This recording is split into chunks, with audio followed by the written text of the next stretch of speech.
ஆபகுக் தீர்க்கதரிசன புஸ்தகம் 3வது அதிகாரம். ஆபகுக் 3வது அதிகாரம் அதனுடைய 13வது வசனமும் 16வது வசனமும் வாசிக்க கேட்கலாம். உமது ஜனத்தின் ரட்சிப்புக்காகவும் நீர் அபிஷேகம் பண்ணுவித்தவனின் ரட்சிப்புக்காகவுமே நீர் புறப்பட்டீர். கழுத்தளவாக அஸ்திபாரத்தை திறப்பாக்கி துஷ்டனுடைய வீட்டிலிருந்த தலைவனை வெட்டினீர். நான் கேட்டபொழுது என் குடல் குழம்பிற்று. அந்த சத்தத்துக்கு என் உதடுகள் துடித்தது. என் எலும்புகளில் உக்கல் உண்டாயிற்று. என் நிலையிலே நடுங்கினே. ஆனாலும் எங்களோட எதிர்க்கும் ஜனங்கள் வரும்போது இக்கட்டு நாளிலே நான் இளைப்பாறுதல் அடைவேன். கரங்களை உயர்த்தி ஹல்லேலூயா. இதனால் பேசும்படி ஆவியானவர் சிந்தையிலே கொண்டு வந்த வார்த்தை, உமது ஜனத்தின் ரட்சிப்புக்காகவும் நீர் அபிஷேகம் பண்ணுவித்தவனின் ரட்சிப்புக்காகவுமே நீர் புறப்பட்டீர். கர்த்தர் நாம் பாடணும், எழுந்தருளும் ஆண்டவரே. கர்த்தர் புறப்படுகிறார் அவருடைய ஜனத்தின் ரட்சிப்புக்காக, விடுதலைக்காக, மீட்புக்காக. அதற்காக அவர் செய்கிற செயல்தான் ஆமேன் ஜனத்தை சிறைப்பிடித்திருந்த ஆமேன் என்ன வந்தாலும் விடமாட்டோம் என்று கெட்டியாய் பிடித்திருந்த சத்துருவை கர்த்தர் என்ன செய்தார் தெரியுமா? கழுத்தளவாய் அஸ்திபாரத்தை திறப்பாக்கி துஷ்டனுடைய வீட்டில் இருந்த தலைவனை வெட்டினார். என கேட்டுக்கொண்டிருக்கிற ஒவ்வொருவருக்கும் சொல்லுகிற செய்தி, ஆமென். தேவ பிள்ளைகள் அபிஷேகம் பண்ணப்பட்டவனுடைய ரட்சிப்பை கர்த்தர் மிகவும் விரும்புகிறவர். அதாவது ரட்சிப்பை விரும்புகிறவர், ஜனத்தின் ரட்சிப்பை விரும்புகிறவர். ஆமென். எல்லா மனுஷனும் எதை ரொம்ப மதிப்பான் தெரியுமா? எதை ரொம்ப மதிப்பீங்க? பணமானா அதுக்கப்புறம் பணம். எல்லாரும் மதிக்கிறது எதை தான்? உயிரை. அது மட்டும் ஹல்லேலூயா வரமாட்டேங்குது. எல்லாருமே மதிக்கிறது உயிரை மட்டும்தான். ஹல்லேலூயா. என் மகனே, உனக்கு பதில் நான் செத்தேனானால் நலமா இருக்கும்னு சொன்னது யாரு? தாவீது. செத்தாரா? மாட்டாரு. அழுவாரு. அழ மட்டும் முடியும், நம்மெல்லாம் சொல்ல மட்டும் முடியும். எல்லாரும் மதிக்கிறது உயிரை. ஆமே. ஆனா இயேசு அவருடைய உயிரை மதிக்கல, அதை கொடுக்கிறார். அப்போ ஆண்டவர் தம்முடைய உயிரை விட எதை மதிக்கிறார் தெரியுமா? சால்வேஷனை, ரட்சிப்பை. ஆமென். எனக்கு ஏன் இந்த ரட்சிப்பு கிடைத்தது என்றால், அதை நான் ரட்சிக்கப்பட வேண்டும், நாம் ரட்சிக்கப்பட வேண்டும் என்பதை ஆண்டவர் ரொம்ப ரொம்ப நினைக்கிறார், ரொம்ப மதிக்கிறார். எனவேதான் அவர் என்ன பண்றார் தெரியுமா? இதுக்கு என்ன கொடுத்தா தான் கிடைக்கும்? என் உயிரை கொடுக்கணும், கொடுக்கிறேன். அப்படிதான் அவர் தம்முடைய ஜீவனை கொடுத்தார். தேசத்துல ஆமென் ஜனம் சிறையிருப்பு, பலவிதமான சிறையிருப்பு. ஆமென். இந்த நிலையெல்லாம் கர்த்தர் மாற்றும்படிக்கு தேவன் புறப்படுகிறார். சத்தமா ஆமென் சொல்லுங்க பார்க்கலாம். எனவேதான் யோவேல் 2:21 சொல்லப்பட்டிருக்கிறது, தேசமே பயப்படாதே, மகிழ்ந்து களிகூறு, கர்த்தர் பெரிய காரியங்களை செய்வார். சத்தமா ஆமென் சொல்லுங்க பார்க்கலாம். தேவ பிள்ளைகளின் ரட்சிப்புக்காக இந்த நாளில், இது ஆகஸ்ட் 15, ஆண்டவரே நீங்க தான் என்ன வார்த்தை பேசணும் என்ற போது ஒரு வாரத்துக்கு முன்னதாகவே பரிசுத்த ஆவியானவர் இந்த வார்த்தையை தான் நினைவிலே கொண்டு வந்தார். அவருடைய ஜனத்திற்காக வைராக்கிய வாஞ்சையா இருக்கிற கர்த்தர், தம்முடைய சீயோனுக்காக வைராக்கியம் கொள்ளுகிற கர்த்தர். வேதத்திலிருந்து இஸ்ரவேலர் எகிப்திலிருந்து மீட்கப்பட்ட சம்பவத்தை எல்லாம் தெரிந்த காரியமானாலும் அதை முன்வைத்து ஆமென் சில காரியங்களை சொல்லி செபிக்க விரும்புகிறேன். கர்த்தருக்கு மகிமை உண்டாவதாக. இஸ்ரவேலர்கள் எகிப்திலே அடைப்பட்டிருந்தார்கள். கர்த்தருக்கு மகிமை உண்டாவதாக. யாக்கோபு எகிப்துக்கு குடும்பமாய் போகும்போது 70 பேரா போறார். யாக்கோபின் குடும்பம் 70, யோசேப்பின் குடும்பம் 4. 70 4 74 இவ்வளவுதான். பிரச்சனையே இல்லை. இஸ்ரவேலர்கள் கொஞ்சமா இருக்கும் வரைக்கும் பிரச்சனையே இல்லை. தேவ ஜனம் கொஞ்சமா இருக்கும் வரைக்கும் பிரச்சனையே இல்லை. அவங்க யாருப்பா? அவங்க அங்க எங்கேயாவது இருப்பாங்க பாரு. ஆமே. பெத்லகே ஆயிரங்களுக்குள்ளே சிறியதா இருக்கிறது வரைக்கும் பிரச்சனை இல்லை. ஆனால் இந்த ஜனங்கள் மேல வாக்குத்தத்தம் இருக்கிறது. ஆமே. நீ கொஞ்சமா இருந்தாலும், நேற்று நம்ம கேட்டோமே, ஒருவனை அழைத்து கர்த்தரவனை பெருக பண்ணுகிறவர். கொஞ்சமா இருந்தாலும் உங்க மேல வாக்குத்தத்தம் இருந்தால் நீங்கள் பெருகுவதை, நீங்கள் வளருவதை யாராலும் தடுக்க முடியாது. அன்பு சபையே, அன்பு ஜனமே, இந்த வசனம் சொல்லும் போது ஒரு காரியத்தை சொல்றேன். உங்க மேல வாக்குத்தத்தமும் உங்க மேல உடன்படிக்கை இருக்குமானா, எவ்வளவுதான் நீங்க ஒடுக்கப்பட்டாலும் நீங்க வளருவீங்க, நீங்க பெருகுவீங்க. ஆமென் சொல்லுங்க பார்க்கலாம். எவ்வளவு ஒடுக்கினார்களோ அவ்வளவு பெருகினார்கள். ஆகையால் அவர்கள் இஸ்ரவேல் புத்திரரை குறித்து எரிச்சல் அடைந்தார்கள் என்று சொல்லப்பட்டிருக்கிறது. கொஞ்சத்தை திரளாக்குவது தேவனுடைய விருப்பம். தேவன் திரளாக்கினதை ஒடுக்குவதே சத்துருவனுடைய விருப்பம். கொஞ்சத்தை திரளாக்குவது தேவனுடைய விருப்பம். தேவன் திரளாக்கினதை ஒடுக்குவதே சத்துருவனுடைய விருப்பம். அவன் அதிலே பிரியப்படுவான். அதனாலதான் நீங்க கவனிச்சீங்கன்னா தெரியும், இஸ்ரவேலர்கள் அவ்வளவு கத்துவாங்க. ஆளோற்றிகள் நிமித்தம் அவ்வளவு வேதனை. ஒருத்தருக்கு கூட மனசு இறங்கல. மோசேங்கிற ஒரு குழந்தை அழுததை பார்த்து பார்வோன் குமாரத்திக்கு மட்டும் மனசு இறங்கிச்சு. அது கர்த்தர் அப்படிப்பட்ட ஒரு சிச்சுவேஷனை உருவாக்குனதுனால இத்தனை 1000 லட்சம் ஜனங்கள் அழுறாங்க. அதுக்கு மேல இருக்கிற ஒருத்தருக்கு கூட கொஞ்சம் கூட இறக்கமோ மனசே இறங்கல. அவ எந்த அளவுக்கு சத்துருவானவன் அவருடைய ஜனங்கள் ஒடுக்கப்படுவதை பார்த்து ரசித்துக் கொண்டிருந்தான் என்று நமக்கு தெரியும். இது அன்றும் அப்படிதான், இன்றும் அப்படிதான். ஆனால் ஒரு சத்தியம் என்னவென்றால், அன்று வெற்றி சிறந்தது, சத்துரு அல்ல, கர்த்தர். அதே போலதான் இன்று வெற்றி சிறக்கிறது, கர்த்தர். கொஞ்சமா இருக்கிறது வரைக்கும் பிரச்சனை இல்லை. இவங்க அந்த 70 அது ஒரு 100 ஆனா கூட பிரச்சனை இல்லை.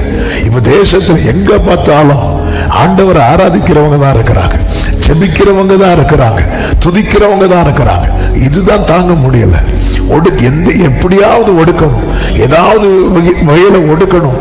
பார்த்தா எவ்வளவு ஒடுக்கினார்களோ அவ்வளவாய், எவ்வளவு ஒடுக்கினார்களோ அவ்வளவா. இந்த வேர்டை சொல்லுங்க, எவ்வளவு ஒடுக்கினார்களோ. ஆமே. அதனாலதான் ஆண்டவரே நான் ரொம்ப ஒடுக்கப்படுறேன் மாத்துங்கன்னு சொல்லும்போது ஆண்டவர் கொஞ்சம் வெயிட் பண்ண. ஹல்லேலூயா. ஏன்னா எவ்வளவு ஒடுக்கப்படுறோமோ அந்த அளவுக்கு தேவனால் ஆசீர்வதிக்கப்படுகிறோம். எனவேதானே சங்கீதத்தில் மோசே 90வது சங்கீதத்தில் ஜெபிக்கிறார், நாங்கள் துன்பத்தை வருத்தத்தை கண்ட நாட்களுக்கு பதிலாய், நாட்களுக்கு சரியாய் இன்பத்தை காண பண்ணோம். கர்த்தர் அப்படியே செய்வார். தேவரீர் எங்களை சிறுமைப்படுத்தின நாட்களும் நாங்கள் துன்பத்தை கண்ட வருஷங்களுக்கும் சரியாய் எங்களை மகிழ்ச்சியாக்கும். எத்தனை பேர் நம்புறீங்க? கர்த்தர் அப்படிப்பட்ட கிரியை செய்யும்படி அவர் புறப்படுகிறார், புறப்படுகிறார். நம்முடைய தனிப்பட்ட வாழ்க்கையில இது புரிந்து கொள்ள வேண்டும். ஆமென். கொஞ்சமா இருக்கிறது வரைக்கும் பிரச்சனை இல்லை. யோசேப்பு பாருங்க, யோசேப்பு குறித்து வேதம் சொல்லுகிறது, அவன் கனித்தரும் செடி, அவன் கொடி சுவர் மேல் படரும் என்று சொல்லப்பட்டிருக்கிறது. எப்பொழுது அவன் கொடி சுவர் மேல் படறினதோ அதன் பிறகு சொல்லப்பட்டிருக்கிறது சங்கீதம் 49:23 வில் வீரர் அவனை மனமடிவாக்கி என்று சொல்லப்பட்டிருக்கிறது. வில் வீரர் மனமடிவாக்குவாங்க. ஏன் மனமடிவாக்குனாங்க? கொடி என்ன பண்ணுது? சுவர் மேல படருது.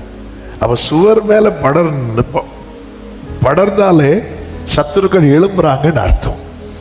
அவன் கொடியா இருக்கிறது வரைக்கும் பிரச்சனையே இல்லை. அந்த சின்ன ஆரம்பம் பிரச்சனையே இல்லை. எப்பொழுது யோசேப்பு சொப்பனம் பார்த்தானோ அப்பதான் பிரச்சனை. வில் வீரர் அவனை மனமடிவாக்குவாங்க. சவுல் தாவீது அவ்வளவு நேசித்தார். சவுல் தாவீது இன்ஸ்ட்ருமெண்ட் வாசிக்கிறது வரைக்கும் பிரச்சனையே இல்லை.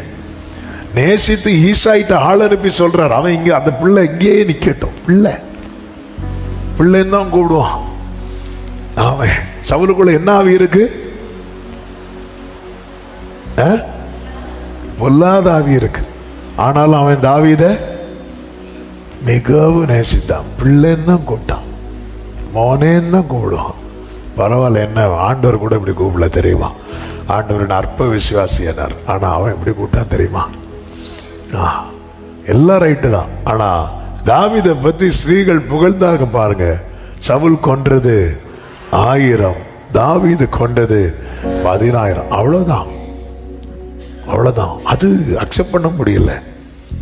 ஆமே, யோனத்தான் ஒரு வார்த்தையை சொல்லுவாரு. 1 சாமுவேல் 20வது அதிகாரம் அதனுடைய 7வது வசனத்துல தாவீதை பார்த்து சொல்லுவார். 1 சாமுவேல் 20:7 வாசிங்க.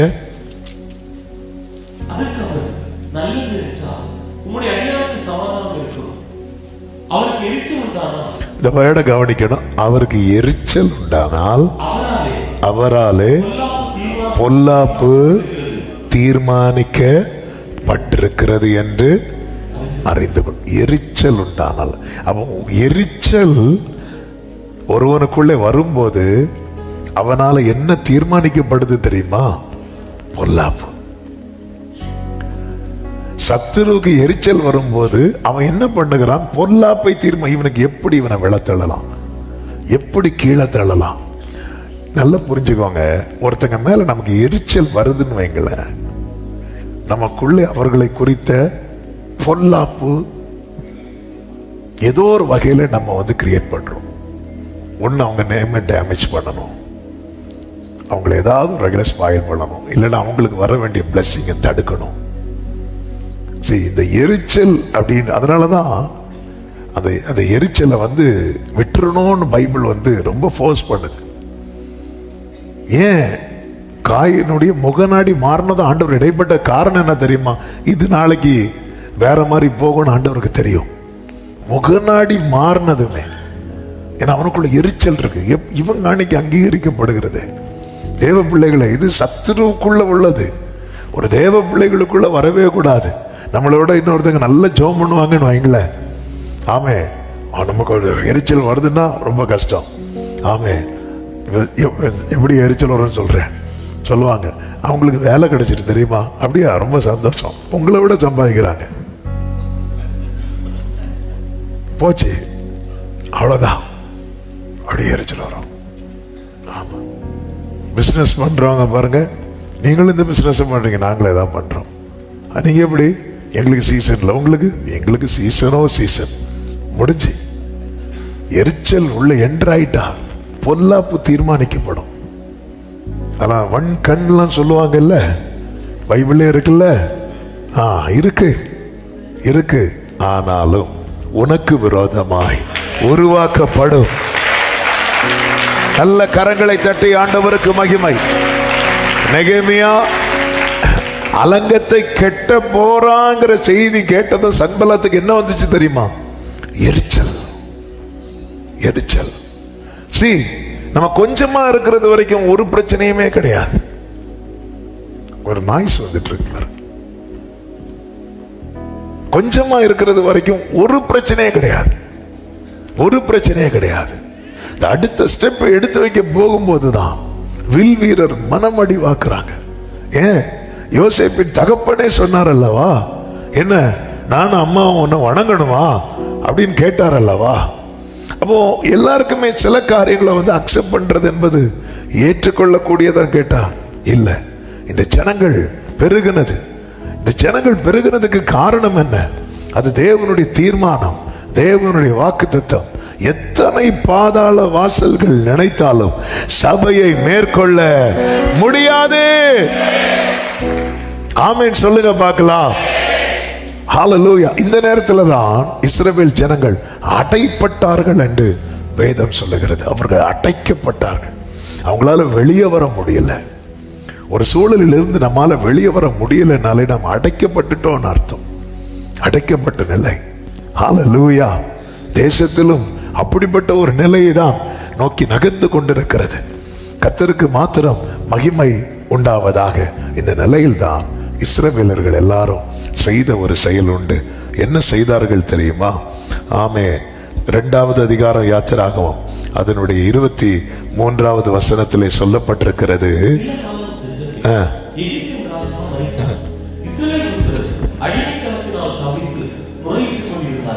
அவர்கள் முறையிட்டு கொண்டிருந்தார்கள். முறையிட்டார்கள் என்றல்ல, முறையிட்டு கொண்டிருந்தார்கள். எதுவரைக்கும் முறையிட்டு கொண்டிருந்தார்கள்? அவர்கள் அடிமைத்தனத்திலிருந்து முறையிடும் சத்தம் தேவ சந்நிதியிலே எட்டினது. இந்த காலை வேளையிலே ஆவியானவர் சபைக்கு சொல்லும்படி, இதை பார்க்கிற அனைவருக்கும் சொல்லும்படி நல்ல கவனமா கேளுங்க. ஆமென். அதாவது சில காரியங்களுக்காக நம்முடைய ஜெபம் அவருடைய சந்நிதியில் எட்டும் வரைக்கும், சில காரியம், எந்த காரியத்துக்காக நம்முடைய ஜெபம் அவருடைய சந்நிதியில் எட்டும் வரைக்கும் ஜெபம் பண்ணிட்டே இருக்கணும். தேசத்தின் சிறையிருப்பு மாறணும்னா நம்ம ஒவ்வொருவருமே முறையிட்டு கொண்டே இருக்கணும். முறையிட்டு கொண்டிருந்தார்கள், முறையிட்டு கொண்டிருந்தார்கள். நல்லா புரிந்து கொள்ளுங்க. ஆமென். தானியேல் தேசத்துக்காக ஜெபிக்கும்படி அமரும் போதுதான் 21 நாள் கழித்து பதில் வருது. ஏன் 21 நாள் கழித்து பதில் வருதுன்னா, பெர்ஷியா நாட்டு அதிபதி வந்து இடையில நிற்கிறான். அங்க ஒரு யுத்தம் நடக்கிறது. அந்த யுத்தத்தில் எப்பவுமே யுத்தம்னாலே பரலோகம் ஜெயிக்கும். ஆனா அந்த யுத்தம் நடக்கும் போது மட்டும் தானியேல் ஜெபத்தை முடித்திருந்தால் யுத்தம் பாதி வரை தான் நடந்திருக்கும். ஹல்லேலூயா. ஆமென். கர்த்தருக்கு மகிமை உண்டாவதாக. அதனாலதான் யோசபாத் ஜனங்களுக்கெல்லாம் கர்த்தருடைய வார்த்தை வந்தது எப்படி தெரியுமா? நீங்கள் தரித்து நின்று, நீங்கள் தரித்து நின்று கர்த்தர் உங்களுக்கு செய்யும் ரட்சிப்பை. அப்ப கர்த்தர் எல்லா யுத்தத்தை நடப்பித்து முடிக்கும் வரைக்கும் நீங்க என்ன செய்யணும்? தரித்து நிக்கணும். ஆமென். அமலேக்கியரை இஸ்ரவேலர் ஜெயிக்கும் வரைக்கும் மோசே என்ன செய்யணும்? கைகளை உயர்த்தி நிக்கணும். அது போலதான் தேவ பிள்ளைகளே. ஆமென். தேசத்திலே கர்த்தர் இப்படிப்பட்ட காரியத்தை நடப்பிக்க, ஆமென், ஒரு வெற்றியை, ஒரு விடுதலையை நடப்பிக்க, ஆமென், சிறைப்பிடிக்கப்பட்ட அடைக்கப்பட்ட நிலையில் இருக்கிற தேவ பிள்ளைகள் விடுதலையோடு, கர்த்தாவே தேவர்களில் உமக்கு ஒப்பானவர் யார் என்று யாத்திராகமம் 15 ஆர்ப்பரித்தார்களே, அந்த ஆர்ப்பரிப்பின் சத்தம் தேசம் எங்கும் துணிக்கப்பட ஒரு தேவ பிள்ளை செய்ய வேண்டிய பிரதான காரியம் என்ன தெரியுமா? தேவ சந்நிதியிலே நம்முடைய ஜெபம் போய் எட்டி கர்த்தர் ரட்சிக்க புறப்படும் வரைக்கும் நாம் முறையிட்டு கொண்டிருக்க வேண்டியது அவசியம். ஹல்லேலூயா. ஆமென். கர்த்தருக்கு மகிமை உண்டாவதாக. தேசத்துக்காக தினமும் ஜெபிக்கிறேன் அப்படி சொல்றவங்களை நான் இப்ப கை தூக்க சொன்னா நிறைய பேருக்கு கஷ்டம் ஆயிரும். ஆனா இந்த சத்தத்தை நீங்க கேட்கும் போதே, ஆமென், நீங்க ஒரு தீர்மானம் எடுக்கணும். மினிமம் ஒரு 5 நிமிஷம் ஆகுது டெய்லி நான் தேசத்துக்காக ஜெபிக்கணும். அவன் சபைகளுக்குன்னு ஒரு ஜெபம் உண்டு பாருங்க. எலெக்ஷனுக்கு முன்னாடி இல்ல, இந்த மாதிரி ஏதாவது நெருக்கம் வரும்போது இல்ல, முறையிட்டு கொண்டிருந்தார்கள், முறையிட்டு கொண்டிருந்தார்கள். தேசத்துக்காக உத்தரவாதம் எடுக்கிறவர்கள் மேல பரலோகம் முத்திரை போடுமா? அவர்கள் நெற்றிகளில் முத்திரை போடுமா? மினிமம் ஒரு 5 மினிட்ஸ் ஆகுது. ஆண்டவரே, தேசத்துல அவன் சங்கீதம் 46 சொல்லப்பட்டிருக்கிறது, நீர் ஜாதிகளுக்குள்ளே உயர்ந்திருக்கணும். ஆமென். ஆண்டவர் நீர் உணர்த்துகிற தேசத்தை குறித்து, ஆமென், ஜனங்களை குறித்து எதுக்காக ஜெபிக்க நீர் உணர்த்துகிற ஒவ்வொரு காரியம் ஆண்டவர் மனதில் உள்வாங்கி, ஆண்டவர் டெய்லி ஒரு மினிமம் 5 நிமிடமாவது நான் தேசத்துக்காக ஜெபிக்கிறேன், ஒப்பு கொடுக்கிறேன் அப்படின்னு இந்த காலை வேளையில இந்த செய்தியை கேட்கும் போதே நீங்க அர்ப்பணிப்பீங்கன்னா நான் நம்புறேன். நான் இயேசுவின் நாமத்துல சொல்றேன், நீங்க அர்ப்பணிக்கிற மாத்திரத்துல உங்க மேல பரலோக பார்வை விழுகிறது. ஆமென். முறையிட்டு கொண்டே இருந்தார்கள். நம்ம நினைக்கல நம்ம எல்லாம் ஜெபம் பண்ணா யாரு கேட்பா? எலியா அப்படிதான் நின்னாரு. நான் மட்டும்தான் இல்லை, எலியாவே 7000 பேர், 7000 பேர். நீ அந்த மலையில நிற்கும் போது ஒரு மகத்துவமான கிரியை நடக்கிறதுக்கு காரணம் நீ மட்டும் இல்ல, உனக்கு தெரியாத எனக்கு மட்டும் தெரிந்த 7000 பேர். ஹல்லேலூயா. நாம எலியாவை போல ஃபேமஸ் ஆகலைன்னாலும் பரவாயில்ல, அவருக்கு மட்டும் தெரிஞ்சா போதும். ஆமென் சொல்லுங்க பார்க்கலாம். சுவிசேஷ பாரம் ஒன்றே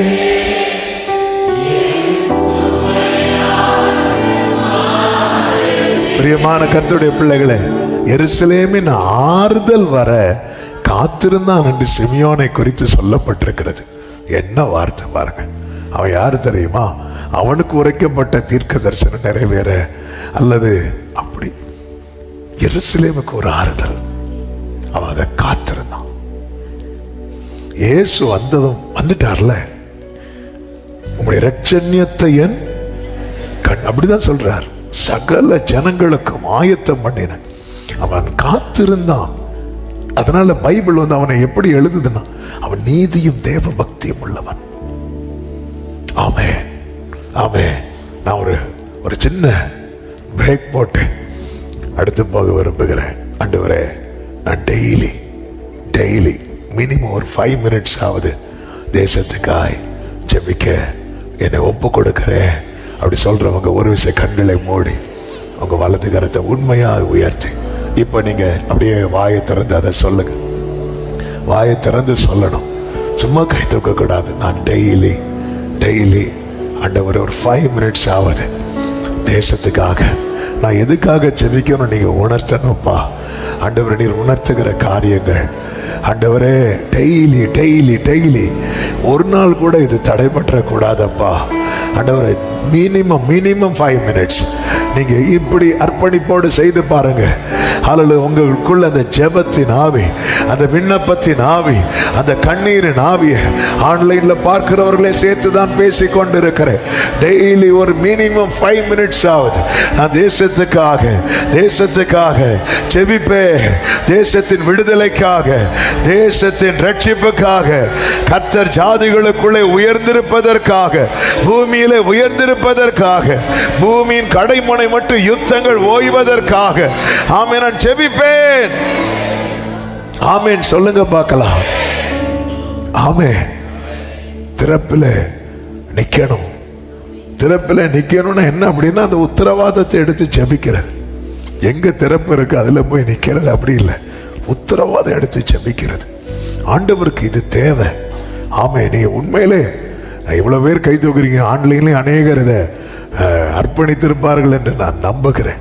இந்த செய்தி ப்ரிப்பேர் பண்ணும்போது லாஸ்ட்ல தான் இந்த பிரேயர் ஆண்டவர் வந்து பண்ணும்படி ஏவினார். அப்படியே டைப் பண்ணி வச்சிருந்தேன்.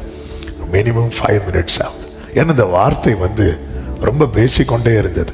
முறையிட்டு கொண்டிருந்தார்கள். இந்த வார்த்தை பேசிக்கொண்டே இருந்தது. சில காரியத்துக்காக அவங்கள ரொம்ப ஜோமனை வச்சுட்டே இருக்கிறார். ஆமென். அவர் வந்து ஆயத்தம் பண்றது, இத்தனை வருஷம் சிமியோனை காத்திருக்க வைத்திருது அவனுக்கு ஆயத்தம் பண்ணினதை பார்க்கல, சகல ஜனங்களுக்கும் ஆயத்தம் பண்ணினதை பார்க்க. 2 பேருக்கு சமைக்க எவ்வளவு நேரம் ஆகும்? ஆமே, கொஞ்ச நேரம் இல்ல. 200 பேருக்கு சமைக்க கொஞ்சம் கூட, 2000 பேருக்கு சமைக்க ஆமா கொஞ்சம் கூட ஆகும்ல, டைம் எடுக்கும்ல ப்ரிப்பேர் பண்ண. அது போலதான் ஆண்டவர் உங்களை ரொம்ப நாள் ஜோமனை வச்சுட்டே இருக்கிறாரா? அவர் ஆயத்தம் பண்ணினது ஒரு சிறு கூட்டத்துக்கு அல்ல, ஜெபித்து கொண்டே இருக்க வைக்கிறார். ஆமென் சொல்லுங்க பார்க்கலாம். அதாவது யோவானுடைய தகப்பன் சகரியா, எலிசபெத், இவர்களுக்கு ஒரு பிள்ளை கொடுக்கணும்னா வயசாகிறது வரை காத்திருக்க வைக்க வேண்டிய அவசியம் இல்லை. ஆனா இவங்க 2 பேரும் வயசாகும் போது கர்த்தர் சகரியாட்ட என்ன தூதனை வச்சு சொல்லுவார் தெரியுமா? தகுந்த காலத்தில் அப்படிம்பார். தகுந்த காலத்தில் நிறைவேற போகிறது. என்னண்டு இதான் தகுந்த காலம் ஆண்டவரே, ஒரு லாஜிக் வேண்டாம் ஆண்டவரே. ஆமென். என்ன தகுந்த காலம்? ஏன் இப்படி சொல்ல காரணம்? அப்பதான் ஆமென், கர்த்தருக்கு மகிமை. இவங்களுக்கு வயசாச்சு உண்மைதான். ஆனா யோவான் எதற்காக ஆண்டவர் அனுப்பினாரோ அந்த வயசு இன்னும் ஆகல. ஆமென். அவர் யாருக்கு முன்னாடி போகணும் தெரியுமா? இயேசுவுக்கு முன்னாடி போகணும். அதனாலதான் அவன் பிறப்பு நிமித்தம் உனக்கு சந்தோஷம் உண்டாகும். உனக்கு மட்டும் இல்ல, அநேகருக்கு சந்தோஷம். இந்த காலை வேளையில சிலரோடு இந்த வார்த்தை இயேசுவின் நாமத்தில் தீர்க்க தரிசனமாய் சொல்லுகிறேன். நீங்க ஜெபித்து நிறைய காரியம் வாங்கிட்டீங்க. ஆனா சில குறிப்பிட்ட காரியத்துக்கு ஜெபித்து கொண்டே இருக்கிறீர்கள். இயேசுவின் நாமத்தில் சில ஒரு நாள் இது தேவ சந்நிதியில் எட்டும். அவர் எழுந்தருளி எழுந்தருளி எழுந்தருளி ஆமென் சொல்லுங்க பார்க்கலாம். ஆமென், ஹல்லேலூயா.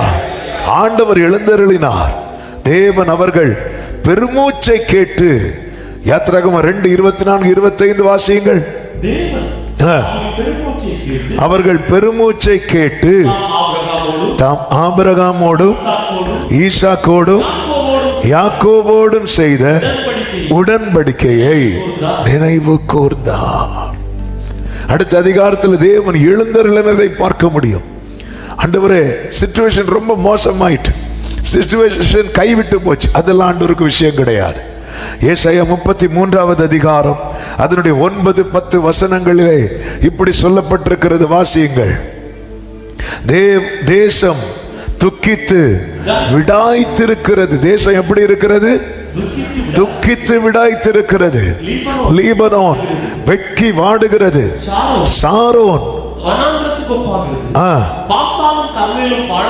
துக்கித்து விடாய்த்திருக்கிறது, வெட்கி வாடுகிறது, வனாந்திரத்துக்கு ஒப்பா இருக்கிறது, பாழாக்கப்படுகிறது. இந்த நிலை இருக்கும்போதுதான் 10வது வசனத்தில் சொல்லப்படுகிறது, இப்பொழுது எழுந்தருளுவே, இப்பொழுது உயருவே, இப்பொழுது மேன்மைப்படுவேன் என்று சத்தமா ஆமென் சொல்லுங்க பார்க்கலாம். இப்பொழுது ஆமென், ஹல்லேலூயா. எந்த இடத்துல சாத்தியம் இல்லைன்னு இருக்கிறதோ ஆண்டவர் நம்ம கிட்ட கேட்கறது ஒன்னே ஒண்ணுதான், நீ முறையிட்டு கொண்டே இரு, ஜெபித்து கொண்டே இரு. ஆமென். சோர்ந்து போகாமல் எப்பொழுதும் ஜெபிக்கணும்னு இயேசு ஒரு உவமையை சொல்லுவார் பாருங்க. வருவா அந்த ஸ்தானத்துல சேனாபதியா இருக்கிறவனுக்கு இறக்கம்னா என்னன்னு தெரியாது, ஆனா அவனே இறங்கிட்டான். ஆமென். நம் முறையிட்டு கொண்டே இருக்கணும், ஜெபித்து கொண்டே இருக்கணும். பிரியமான கர்த்தருடைய பிள்ளைகளே, ஆமென். ஆண்டவர் இந்த காலை வேளையில இந்த சத்தத்தை நம்மோடு துணிக்க பண்றார் என்றா ஆண்டவர் நம்ம கிட்ட ரொம்ப எதிர்பார்க்கிறார்னு அர்த்தம். ஆமென் சொல்லுங்க பார்க்கலாம். நம்ம பொறுத்த வரைக்கும் நம்ம இந்த பிரச்சனைகளை உள்வாங்காததுனால ஆமென் நம்ம ஒரு செய்தியா பார்த்து விடுறோம். கொஞ்சம் யோசித்து பாருங்க. பேப்பர்ல ஒரு செய்தி பார்க்குறோம்ல, ஒரு ரொம்ப ஒரு மோசமான செய்தி நடக்குது. ஆமென். இப்போ எவ்வளோ காரியங்கள் இருக்கு. இடையில ஒரு வாலிபனை கூட வந்து விசாரணைங்கிற பேர்ல அடிச்சு என்ன பண்ணிட்டாங்க, கொண்டுட்டாங்க. அது வந்து நம்ம பார்த்தோம், ஐயோ பாவம், விட்டோம். அந்த நபர் ஒருவேளை நம்மளை சார்ந்த யாராவது இருந்திருந்தா நம்ம அதை பார்த்து விட்டுருப்போமா? அது நம்மளை எவ்வளோ பாதிக்கும்ல, எவ்வளவு பாதிக்கும். ஆமென். அப்படி அது பாதிக்கும் போது உள்ளத்திலிருந்து ஒரு சத்தம் வரும் பாருங்க, அதான் அந்த சத்தம். அதுதான் இஸ்ரவேலருடைய முறையிடுதல். அதனாலதான் பைபிள்ல சொல்லப்பட்டிருக்கு, அவங்க அது பெருமூச்சு. ஆமென். அதாவது யாரை அனுப்புவேன், யார் போவாய் நமது காரியமாய் ஆண்டவர் கேட்டதும் ஏசாயாவுக்கு என்ன மேட்டர்ன்னு தெரியல. ஏசாயா வந்து ஆண்டவர் துக்கப்படுறத பார்க்கிறார். அந்த தீர்க்க தரிசன வார்த்தையை 2 விதங்கள்ல பார்க்க முடியும். ஒன்று ஏசாயா சொல்றது, என்னை அனுப்பும். இன்னொன்று பிதாவுடைய துக்கத்தை பார்த்து ஏன்னா ஏசாயா என்ன சொல்லுவார் தெரியுமா? யாரை அனுப்புவேன், யார் போவாய் நமது காரியமாய் என்று சொல்லுகிற ஆண்டவருடைய சத்தத்தை கேட்டதும் அவருடைய நேசகுமாரன் சொல்றேன், அப்பா நான் இருக்கிறேன்ப்பா, என்ன அனுப்புங்கப்பா. அதான் அடுத்த அதிகாரத்திலேயே ஒரு கன்னிகை கர்ப்பவதியாகி, அதுக்கு முன்னாடி வர இல்லை, ஒரு பக்கத்துல இருந்து அப்பா எவ்வளவு ஃபீல் பண்ணிட்டு இருக்கிறார். பரலோகத்துல ஒரு பிரச்சனை, ஒரு கவலை இல்லை, பிதாவின் வலது பரிசத்துல இருக்கிறார். ஆனா அப்பாவுடைய இருதய பாரத்தை பார்த்து, அப்பா நான் என்ன அனுப்புங்கப்பா, நான் போறேன்ப்பா, நீங்க ஏன் பையனை யாரையோ பார்த்துட்டு இருக்கிறீங்க, யாரையோ பார்த்துட்டு இருக்கிறீங்க, நான் இருக்கிறேன்ப்பா. அதனாலதான் அவர் இறங்கி வரும்போது பிதா அங்கிருந்து எப்படி பேசுவார் தெரியுமா? என் நேசகுமாரன், என் நேசகுமாரன், என் நேசகுமாரன். ஹல்லேலூயா. இந்த காலை வேளையில அவருடைய பாரத்தை உள்வாங்கி, அப்ப நான் இருக்கிறேன்ப்பா, நான் இருக்கிறேன்ப்பா. ஹல்லேலூயா. ஆமென் சொல்லுங்க பார்க்கலாம். அதை உள்வாங்கணும் நம்ம தேசத்துக்காக. ஆண்டவர் எழுந்தருளிட்டான்னு வைங்களேன், மீதியை கர்த்தர் பார்த்துக்கொள்ள. அதாவது கழுத்தளவாய் அஸ்திபாரத்தை திறப்பாக்கி துஷ்டனின் வீட்டில் உள்ள, அதன் அர்த்தம் என்னன்னா, ஆண்டவர் அவன் சத்துருவை நிர்மூலமாக்கணும்னு நினைச்சிட்டார்னா மேல மட்டும் வெட்டிட்டு போக மாட்டார், வேரோட எடுத்துருவார். அதனாலதான் இன்றைக்கு நீங்கள் காண்கிற எகிப்தியனை இனி என்றைக்கும் காண்பதில்லை. ஆமென். கர்த்தர் அப்படிதான் கை வைப்பார். ஆனா ஆண்டவர் புறப்படணும். ஆண்டவர் பாருங்க, ஒரு மரத்தை இனி ஒரு காலம் கனி கொடுக்காதபடிக்கு பட்டு போன்னு சொன்னார். மேல மட்டும் பட்டு போனா போதல்ல, ஆனா அடுத்த நாள் அது எப்படி பட்டு போச்சு தெரியுமா?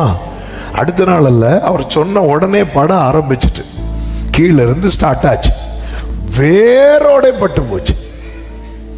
வேரோட கர்த்தர் கை வச்சா இப்படிதான் இருக்கும். அதனாலதான் எரேமியாக்கு கர்த்தர் சொல்லுவார், பார் பிடுங்கவும் எடுத்தோம், பிடுங்கவும் இடிக்கவும் அழிக்கவும். அப்படிதான் பிடுங்கணும், பிடுங்கினாலே போதப்பா, இடிக்கவும் அழிக்கவும், அதுக்கப்புறம் தான் கட்டவும் நாட்டவும். அப்ப ஆண்டவர் இப்படி செய்யறாரு பாருங்க. அவன் ஒன்னை இடிக்கணும்னு நினைச்சிட்டார்னா அது இல்லாம போக மட்டும் செய்வார். உன்னை நாட்டணும்னு நினைச்சிட்டார்னா அது படறது வரைக்கும் செய்வார். என் ஆண்டவர் ஒன்றையும் பாதியில் முடிக்க மாட்டார். சத்தமா ஆமென் சொல்லுங்க பார்க்கலாம். ஆனா ஒரு தேவ பிள்ளை தேவை. இதுக்குதான் திறப்புல நிக்கிறதுக்கு ஆட்கள் தேவை. முறையிட்டு கொண்டே நம்ம வீட்டில் ஒருத்தங்க சிக்காயிட்டாங்கன்னு வைங்களேன், நைட்டு பிள்ளை அழுதுட்டு இருக்குன்னு வைங்களேன், அந்த பிள்ளை தூங்குறது வரை நம்ம இருந்து ஜெபம் பண்ணிட்டு இருப்போம். கரெக்டா இல்லையா? ஆமென். ஆண்டவரே பிள்ளை அழுகையை நிறுத்தட்டும் இயேசு நாமத்தில் பிதாவே ஆமென். அது அழுதா அதில் எனக்கு தெரியாது இல்லை, நம்ம உடனே தூக்கி தோல்ல போட்டு அது தூங்குறது வரை நடந்துட்டே இருப்போம். ஏன்னா மறக்கவே முடியாத சம்பவம். நான் பலமுறை சொல்லியிருக்கிறேன். என்னுடைய மூத்த மக பிறந்து ஒரு 5 மாசமோ 6 மாசமோ இருக்கும். அப்போ ஒருத்தங்க ஒரு சண்டேயா சரியா தெரியல, அன்னைக்கு வெளியில சரியான டயர்டு, ரொம்ப டயர்டு. அப்போ நைட்டு ஒருத்தங்க ஃபோன் பண்ணுறாங்க. ஃபோன் பண்ணி, பாஸ்டர் என் பிள்ளைக்கு ரொம்ப முடியல, நீங்கள் ப்ரேயர் பண்ணுங்க அப்படி சொல்லும்போது, நான் எங்கேயோ போயிட்டு வந்துட்டு இருக்கிறேன், ரொம்ப டயர்ட். நான் சொன்னேன், நீ கவலைப்படாதீங்க, நான் இன்னைக்கு நைட்டு உங்கள் பிள்ளைக்காக ஜெபம் பண்ணுறேன். என் பிள்ளை தூங்கவே இல்லை பாஸ்டர், 2-3 நாளாக தூக்கமே இல்லை, நைட்டு நான் ஜெபம் பண்ணுறேன் அப்படி சொல்லிட்டு விட்டேன். நான் டயர்டில் என்ன பண்ணிட்டேன், அந்த மேட்ரையே மறந்துட்டு தூங்கிட்டு இருக்கிறேன். நைட்டு ஒரு 1 மணி இருக்கும், 1 மணி 2 மணி இருக்கும். என் பிள்ளை அழ ஆரம்பிச்சா, அழ ஆரம்பிச்சா. துடிச்சேல், இவன் ஏன் இப்போ திடீர்னு அழுற? ஒன்றும் இல்லை, என்னெல்லாம் அந்த சைடு ரூம் கீழே படுத்துருந்தோம். கொஞ்ச நேரம் வச்சு பார்த்தோம், இல்லை. அப்புறம் பிள்ளைய தூக்கிட்டு வெளியே வந்தேன் நைட்டு. அப்படி வெளியே வந்து நடக்கும்போது ஆண்டவர் வந்து அந்த பிள்ளைய ஞாபகப்படுத்தினார். இப்போ நான் என் பிள்ளைக்காக ஜெபம் பண்ணுறதை விட்டுட்டு, ஆண்டவர் அந்த பிள்ளை போய் என்ன பாடுபட்டிருக்கோம் ஆண்டவரே, என் பிள்ளை கொஞ்ச நேரம் அழுததே தாங்க முடியாம, ஐயோ அந்த வீட்டில் என்ன பாடுபட்டிருப்பாங்கன்னு சொன்னோன்னு எனக்கு கண்ணெலாம் கலங்க ஆரம்பிச்சிட்டு, அப்படியே இந்த சர்ச்சு கீழே இருக்குல்ல, அதில் பிள்ளைய அப்படி தோளில் போட்டுட்டு அப்படியே நடந்து அப்படியே அந்த பிள்ளைக்காக சோமனை தொடங்குன்னு என் பிள்ளை தூக்கிட்டான். அப்படியே கொண்டு போய் கொடுத்துட்டு அந்த பிள்ளைக்காக. ஆமென். சரி, அப்ப நம்ம ஒரு காரியம் உள்வாங்காம நம்மளால ஜெபம் பண்ண முடியாது. உள்வாங்கணும். அப்ப ஆண்டவர் உள்வாங்க வச்சாரா இல்லையா? அப்ப நம்ம விட்டு கொடுக்கும் போது வைப்பார். ஆமென். ஹல்லேலூயா. இன்னைக்கு ஒரு பெரிய செய்தியெல்லாம் சொல்லி அதெல்லாம் இல்லை. ஆண்டவர் ஒரு வாரமாவே பாரப்படுத்தி, விசேஷமா நேற்று முந்தின நாள்ல ஆண்டவர் இந்த காரியத்தை, இந்த செய்தியை நான் ப்ரிப்பேர் பண்ணும்போது ஆண்டவர் இதுதான் சொன்னான். அவங்க என்ன பண்ணிட்டு இருந்தாங்க பாரு, என் சந்நிதியில் வந்து எட்டும் வரைக்கும். ஏன்னா இந்த ஜெபம் எட்டுச்சுன்னா சத்ருவினுடைய அஸ்திபாரம் வர இல்லாம போகணும். யாருக்கு தெரியும் சொல்லுங்க? சத்ருவுக்கு தெரியும்.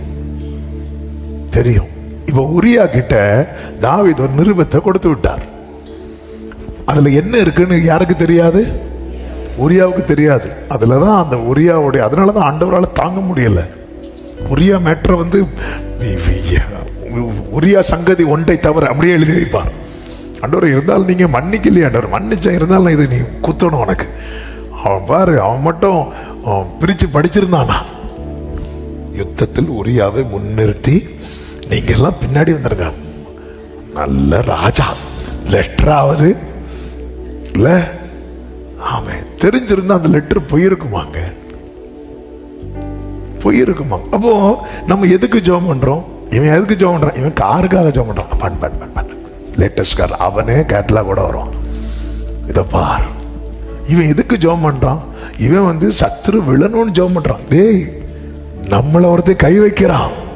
பலவீனத்தை கொண்டு போடு, வீட்டுல பிரச்சனையை கொண்டு போடு, போராட்டத்தை கொண்டு போடு. ஹல்லேலூயா. நேற்று ஒரு சகோதரர் ஒரு வார்த்தை சொன்னார், எனக்கு அது ரொம்ப பிடிச்சி. அவர் சொன்னார், ஃபர்ஸ்ட் நீங்க சாத்துக்குடி குடிங்க அப்படின்னார். அப்போ நான் சொன்னேன், இல்லை எனக்கு அது சளி பிடிக்கும். ஃபர்ஸ்ட் நீங்க சாத்துக்குடி குடிக்கும் போது சளி வரும்ல, அது வந்து உங்களுக்கு பழகிட்டுன்னு வைங்களேன். அதுக்கப்புறம் உங்களுக்கு வேற எந்த சளியுமே இது நல்லா இருக்கு. சாத்துக்குடி குடிச்சு ஒரு சளி வரும் தெரியுமா? ஆமா, அது நல்லது பாஸ்டர். அதுக்கப்புறம் உங்களுக்கு வேற எந்த சளியும் வராது. பெஸ்ட் உடம்புக்கு. இதே போலதான் நீங்க வந்து இப்படிப்பட்ட ஜெபம் பண்ணும் போது ஒரு பிரச்சனை வரும் தெரியுமா? அதுல பழகிட்டீங்கன்னு வைங்களேன், வேற எல்லா பிரச்சனையும். இப்படிதான் ஒரு தேவ மனிதரை குறித்த ஒரு சாட்சி எங்க அப்பா சொல்லுவாங்க. அவர் வந்து நல்லா ஜெபம் பண்ணிட்டு இருந்தாராம். அதாவது பாதாளத்தையே நடுக்க வைக்கிற ஜெபம் அது. ஜெபம் பண்ணிட்டு படுத்துட்டாராம். படுக்கும்போது சாத்தா வந்து கதவை தட்டுறான். இவர் வந்து அப்படி திறந்து பார்த்தாராம். சாத்தா நிக்கிறானா. இவர், நீயா அப்படி சொல்லிட்டு, கதவு, நான் வேற யாரோன்னு நினைச்சேன்.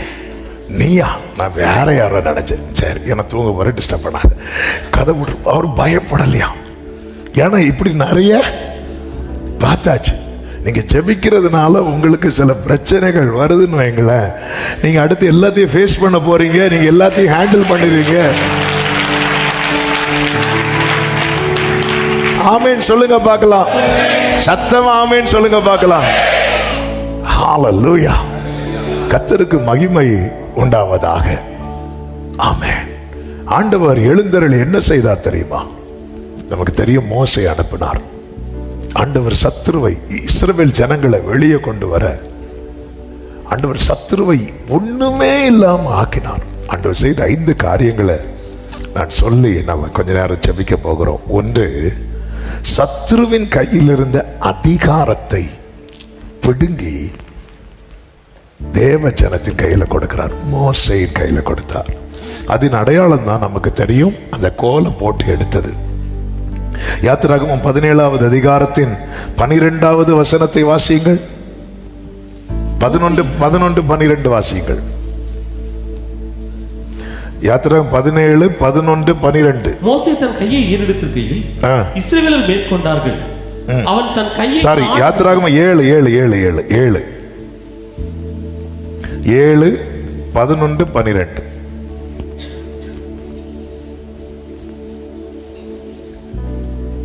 அப்பொழுது பார்வோன் சாஸ்திரிகளையும் சூனியக்காரரையும் அழைப்பித்தான்.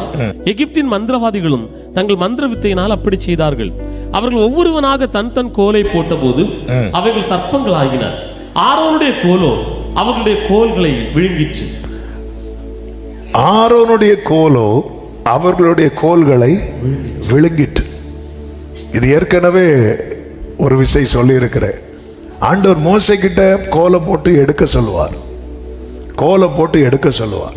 எதுக்கு கோலை போட்டு எடுக்க சொல்றாருன்னா, மோசையின் கையில அது கோலாயிட்டு, கீழே போட்டது சர்ப்பமாயிட்டு. இதுவரை இந்த அதிகாரம் யார்கிட்ட இருந்துச்சு தெரியுமா? பார்வோன்ட்ட இருந்துச்சு.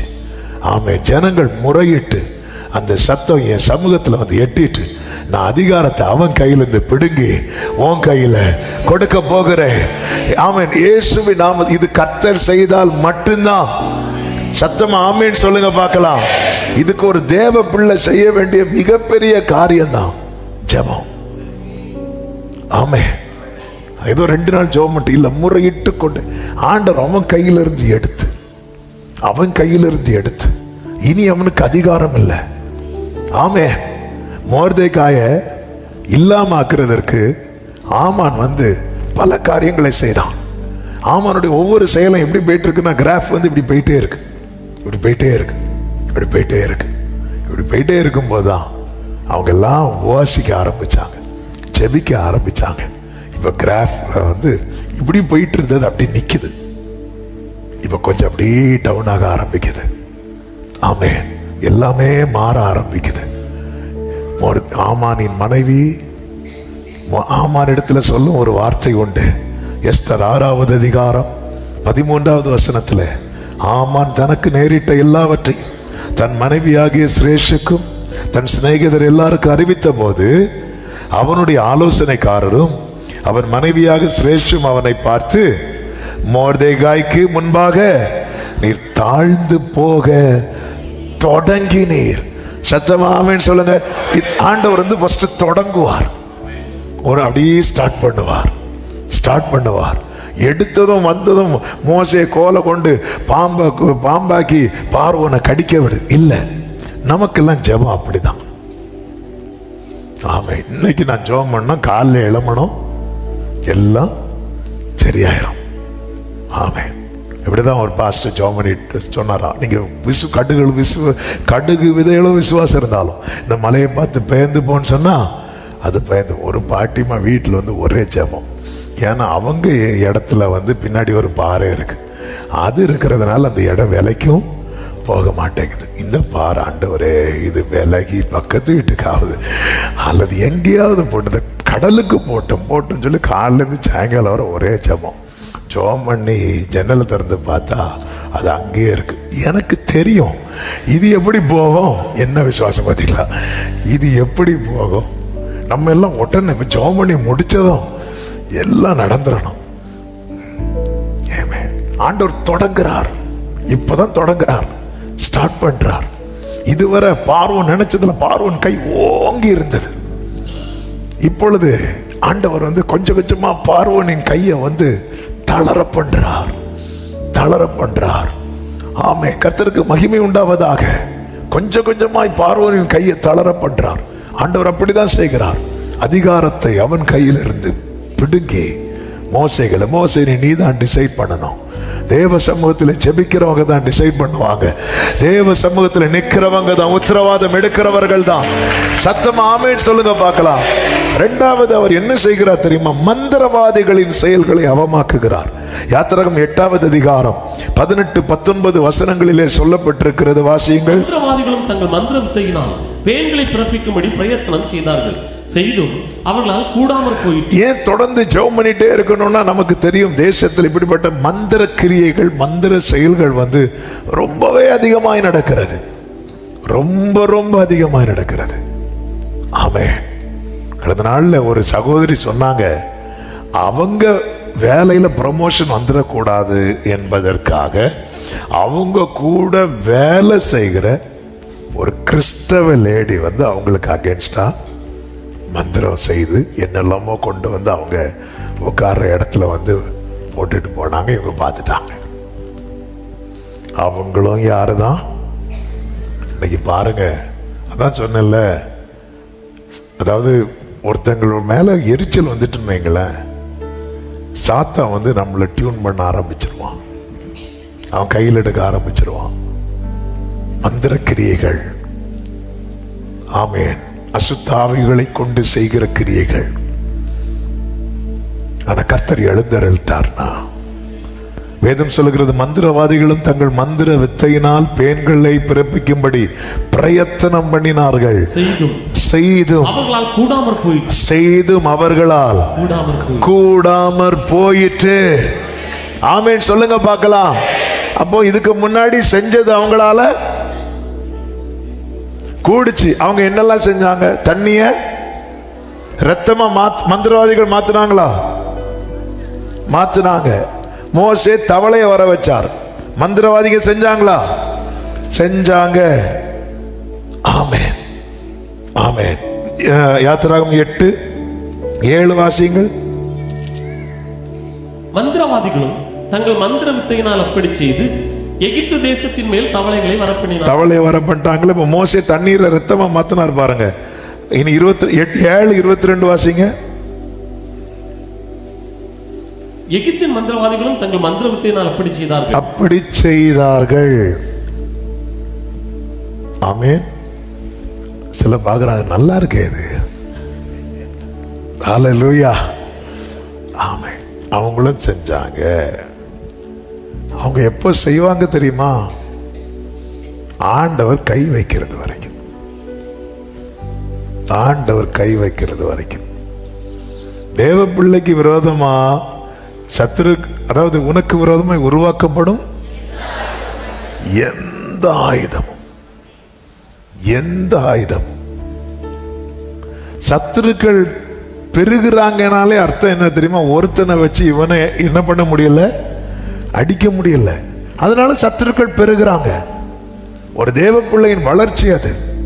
ஒட்டுமொத்த எகிப்தும் அந்த கொஞ்சமா ஜனம் பெருக ஆரம்பிச்சதும் எல்லாருமே அவங்கள ஒடுக்க ஆரம்பிச்சாங்க. எகிப்துல ஒருத்தருக்கு கூட இறக்கம் இல்லை. இந்த ஜனங்க மேல கர்த்தருக்கு மகிமை உண்டாவதாக மந்திரவாதிகள். ஆமென். மோசே 40 வயசுல பண்ண தப்பு என்ன தெரியுமா? ஆளோட்டி அடிச்சான். அதான் தப்பு. ஒரு தேவ பிள்ளை புரிஞ்சு கொள்ளணும், நமக்கு யுத்த மாம்சத்தோடும் ரத்தத்தோடு அல்ல. நம்ம இருந்து அரசியல் பேசிட்டு இருக்க கூடாது. இவங்களை விட இவங்க பெஸ்ட், அவங்க இல்ல.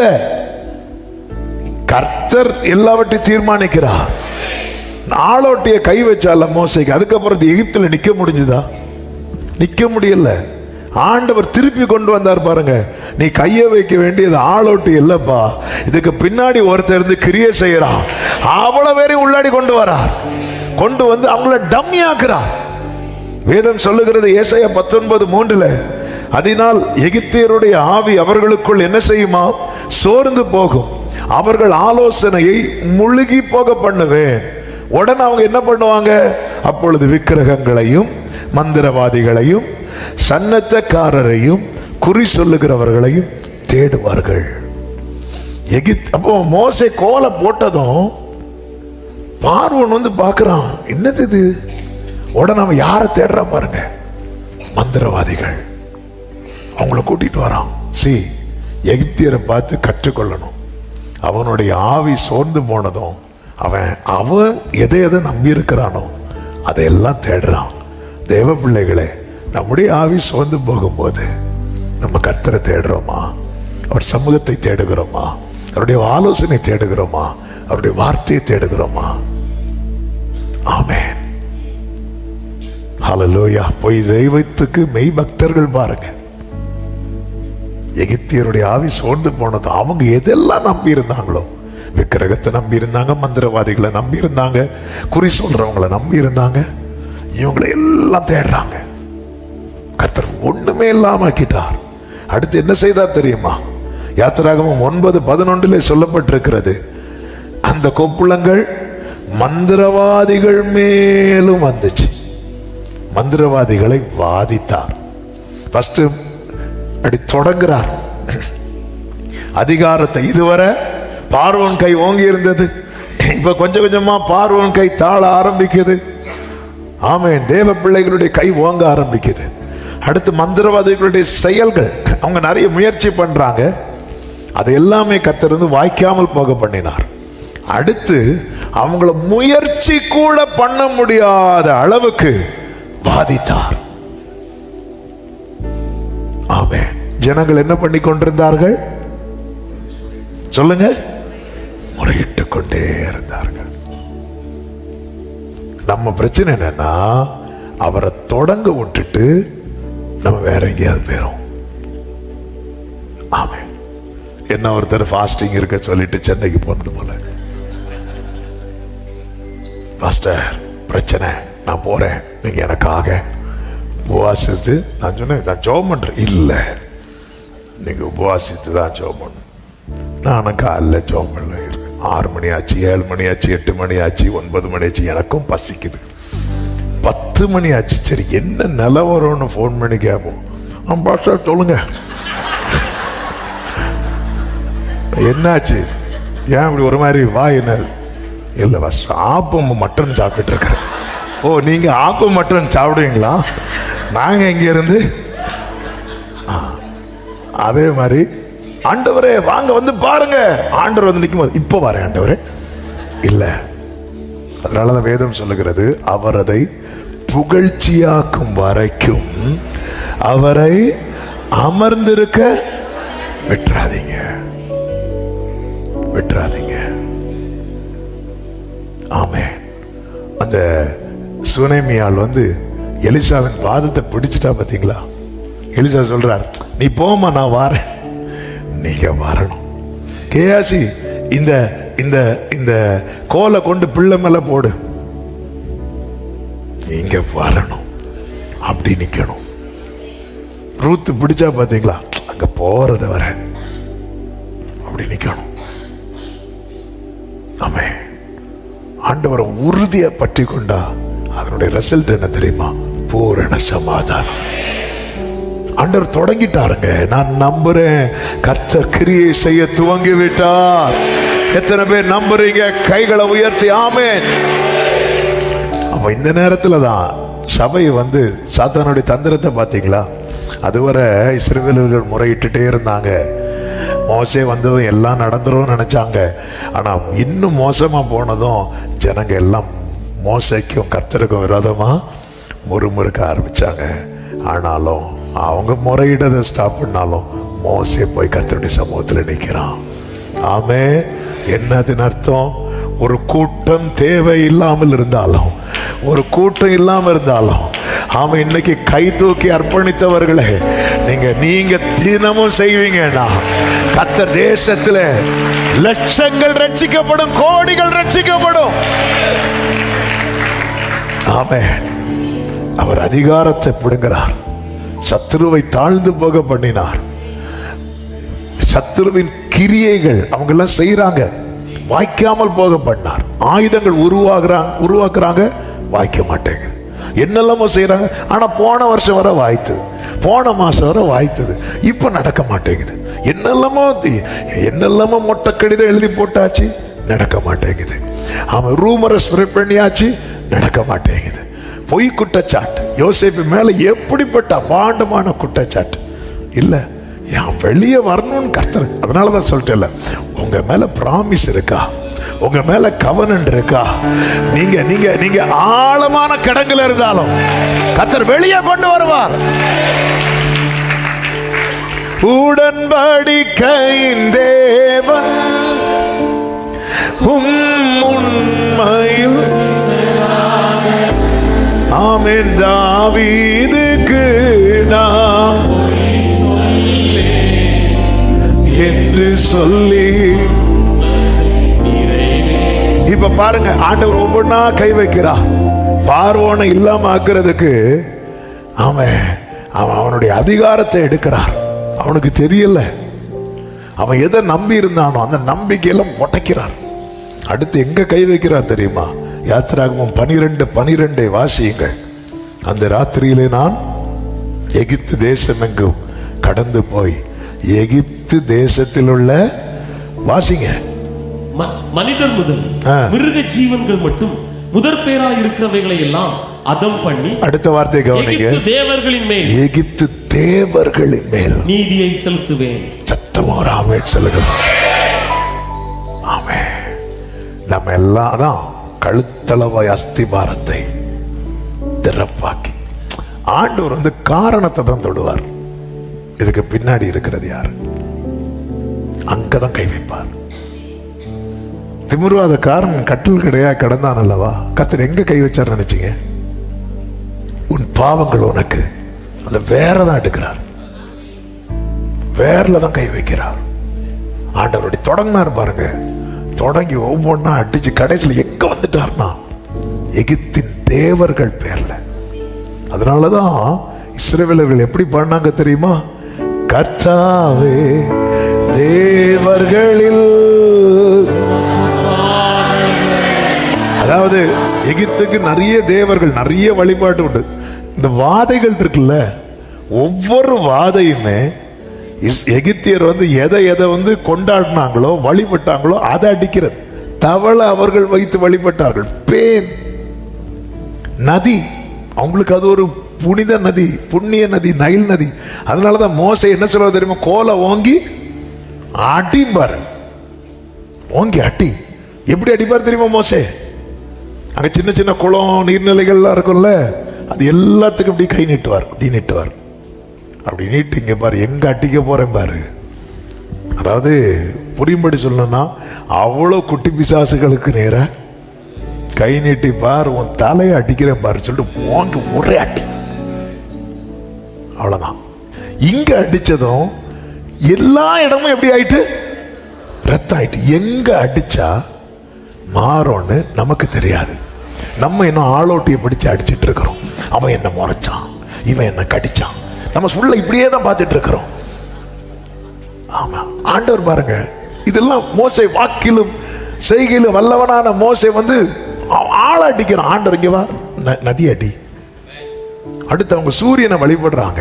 80 வயசு கிழவன் கையில கோலை கொடுத்து சூரியனை பார்த்து இப்படி காட்டுங்கிறார். இப்படி காட்டுற சூரியன் காட்டல 3 நாள். கடைசியில் அவங்களுடைய பெரிய இது என்ன தெரியுமா?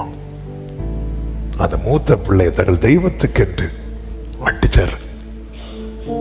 மூத்த பிள்ளைய முதற் பலனை தங்கள் தேவர்களுக்கு என்று கொடுக்கிறாங்க. அப்படி மேந்த விட மாதிரி ஆண்டவர் அதான் நீதி தலைப்பிள்ளை சங்காரம் பண்ணிட்டார். அது மூத்த பிள்ளை அடிக்கிறது நமக்கு ஐயோ ஒவ்வொரு வீட்டு மூத்த பிள்ளை அடிச்சார் இல்ல. அங்க இனி எகிப்தின் தேவர்களுக்கு தலையே எடுக்க முடியாத அளவுக்கு துஷ்டனின் வீட்டில் உள்ள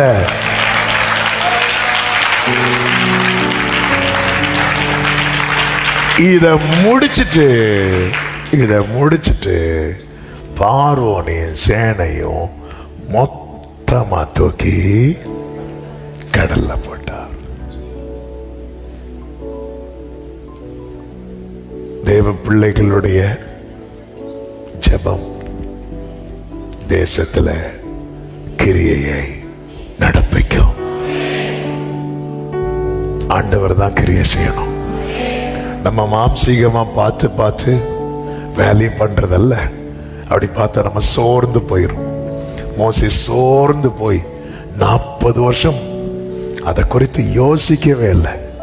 40வது வயசுல தன் ஜனத்தின் மேல இருந்த வைராக்கியம் அடுத்த 40 வருஷம் கம்ப்ளீட்டா ஐயோ இந்த ஜனத்துக்காகவா நான் ஜெபம் பண்ணேன் இல்லை.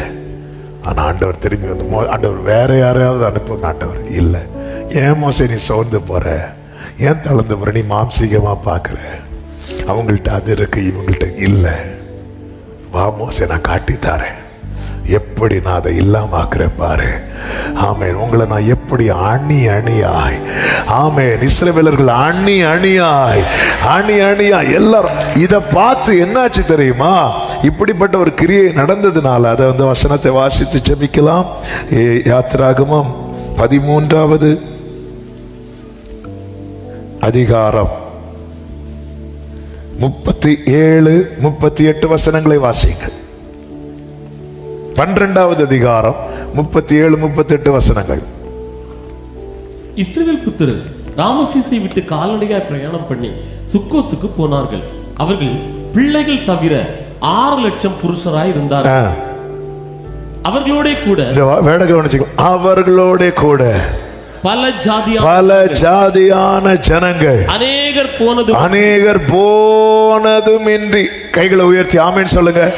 அப்போ தேவ பிள்ளைகளின் சிறையிருப்பு மாறுச்சுன்னா அநேகர் இந்த மார்க்கத்தில் வருவாங்க, அநேகர் ரட்சிக்கப்படுவார்கள். ஆமென். சத்தம் ஆமென் சொல்லுங்க பார்க்கலாம். ஏன்னா இன்னைக்கு எல்லாமே பார்க்குறாங்களா, ஐயோ இவங்களுக்கு எவ்வளோ கஷ்டம், எவ்வளோ கஷ்டம், எவ்வளோ கஷ்டம். இந்த சிறையிருப்பு மாறணும். நீ சபைகள் எல்லாம் அடைக்கப்பட்டிருக்கிறது, உள்ள போக முடியல. யூபியில எல்லாம் ஆமாம் சபைக்குள்ள போக முடியல. தூரத்திலிருந்து யாருக்கும் வர முடியல. இந்த சரௌண்டிங்ஸ்ல இருக்கிறவங்க போயிடறாங்க, தூரத்திலிருந்து வர்றவங்களை வழிமறித்து விசாரிக்கிறாங்களாம். ஏன் அங்கிருந்து இங்கே வரணும்? பயங்கர கெடுபடி. ஆமென். ஆனால் ஆண்டவர் அந்த சிறையிருப்பை மாற்றும் போது அவங்க போனதில்லை, அவர்களோடு கூட பல ஜாதியான ஜனங்கள். சத்தமா ஆமென் சொல்லுங்க பார்க்கலாம்.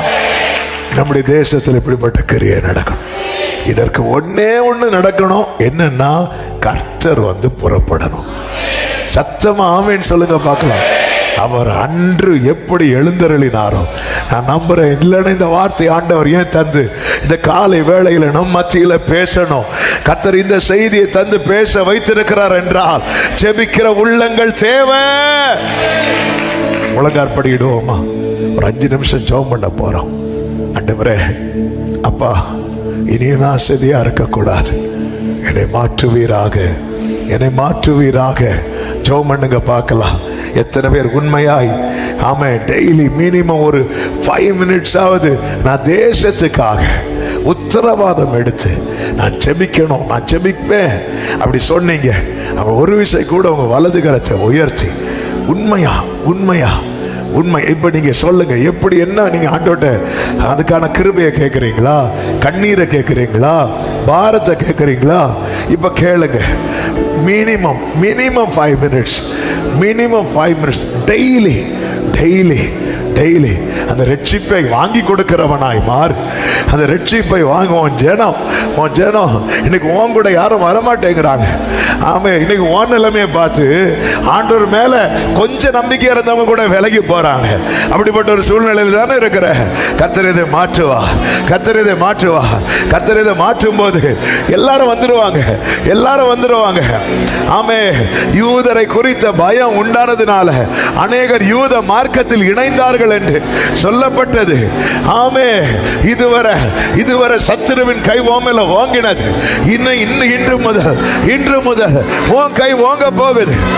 ஓ கழுத்தளவாய் அஸ்திவாரத்தை திறப்பாக்கி ஓ ராகா பா லா பா காரா சந்தா ரா பா காரா கழுத்தளவாய் அஸ்திபாரத்தை திறப்பாக்கி துஷ்டனுடைய வீட்டில் உள்ள தலைவனை வெட்டினீர். தேவ பிள்ளைகளுக்கு இளைப்பாறுதல். தேவ ஜனம் நல்லா இருந்தாதான் தேசம் நல்லா இருக்கும். நீதிமான்கள் களி கூர்ந்தால்தான் பட்டணம் களி கூறும். 2 கைகளை உயர்த்து. அப்பா அப்பா டெய்லிப்பா அமேனப்பா அவியானவரை நான் உணர்த்திட்டே இருங்க. தேசத்துக்காக ஜெபம் பண்ணுறோம். உணர்த்துங்க. அப்படியே ஒரு 2 நிமிஷம் அப்படி கைகளை உயர்த்த முடிந்தோம். அந்த ஜெப ஆவியை என்னில் ஊற்றுங்க, ஊற்றுங்கப்பா, ஊற்றுங்க ஆண்டவரே, ஊற்றுங்க ஆண்டவரே, ஊற்றுங்கப்பா, ஜெபிக்க வச்சிருங்கப்பா. நான் ஜெபிக்காம எனக்கு தூக்கத்தை தந்துடாதீங்கப்பா. நான் ஜெபிக்காம தூங்கிடக்கூடாது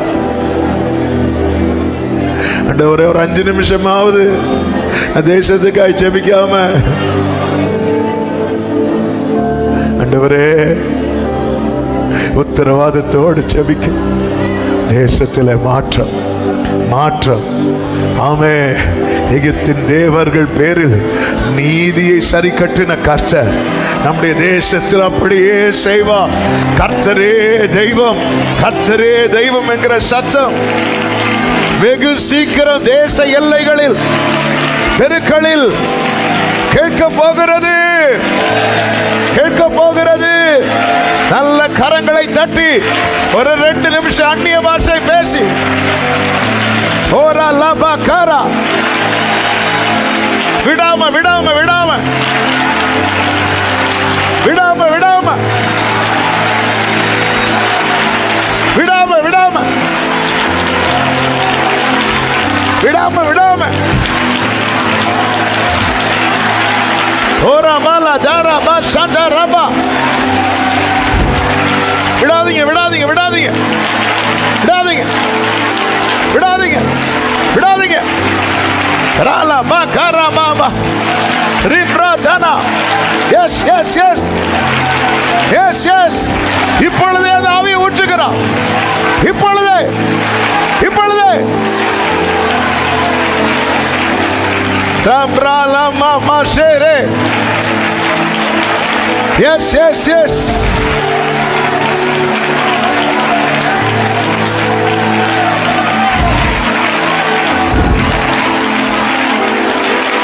Thank you Holy Spirit. நன்றி ஆவியானவரே, நன்றி அப்பா. Thank you Jesus. ஆமென் ஆமென். எல்லாரும் கரங்களை உயர்த்தி கர்த்தரை ஸ்தோத்திரம் பண்ணுவோம். ஸ்தோத்திரம் ஸ்தோத்திரம் ஸ்தோத்திரம். பரிசுத்த பிதாவே, நல்ல தகப்பனே, நன்றியோடு துதிக்கிறோம். இது ஆகஸ்ட் தொடர் ஜெபத்தின் இந்த 15வது நாள் காலை வேளையில் உங்க சமூகத்தில் எங்களை கூடி வர செய்த கிருபைகளுக்காக நன்றி. எங்களோடு திட்டம் தெளிவுமாய் பேசினீர். நீர் எழுந்தருளும் போது இக்கட்டு காலமானாலும் நம்முடைய பிள்ளைகளுக்கு இளைப்பாறுதல் உண்டு.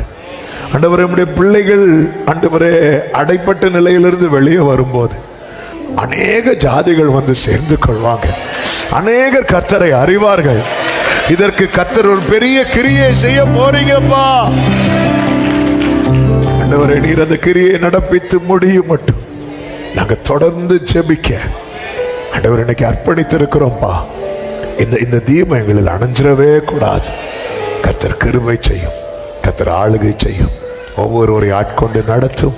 தேசத்தில் ஒரு பெரிய விடுதலை நாங்க பார்க்கும்படி, எங்கள் கண்ணில் காணும்படி கிருபை செய்வீராக. அர்ப்பணிக்கிற மகிமை கனம் துதி ஸ்தோத்திரங்கள் எல்லாம் ஒருவருக்கே செலுத்துகிறோம். இரட்சகர் இயேசுவின் நாமத்தில் பிதாவே, ஆமென். என் ஆத்துமாவே கர்த்தரை ஸ்தோத்திரி, உள்ளமே அவருடைய பரிசுத்த நாமத்தை ஸ்தோத்திரி. என் ஆத்துமாவே கர்த்தரை ஸ்தோத்திரி, கர்த்தர் செய்து சகல உபகாரங்களை மறவாதே. ஆமென். நம்முடைய கர்த்தராகிய இயேசு கிறிஸ்துவின் கிருபையும் பிதாவாகிய தேவனுடைய அன்பும் பரிசுத்த ஆவியானவருடைய ஐக்கியமும் சிநேகமும் பாதுகாவலும் நம் அனைவரோடும், எல்லா பரிசுத்தவான்களோடும், விசேஷமாய் தேசத்துக்காய் ஒவ்வொரு நாளும் உத்தரவாதம் எடுத்து ஜெபிக்கிற ஒவ்வொருவரோடும் கர்த்தருடைய வருகை மட்டும் தங்கி இருப்பதாக. ஆமென். ஹல்லேலூயா. God bless you. கர்த்தர் உங்களை ஆசீர்வதிப்பாராக. சமாதானத்தோடு போய் வாருங்கள். ஆமென்.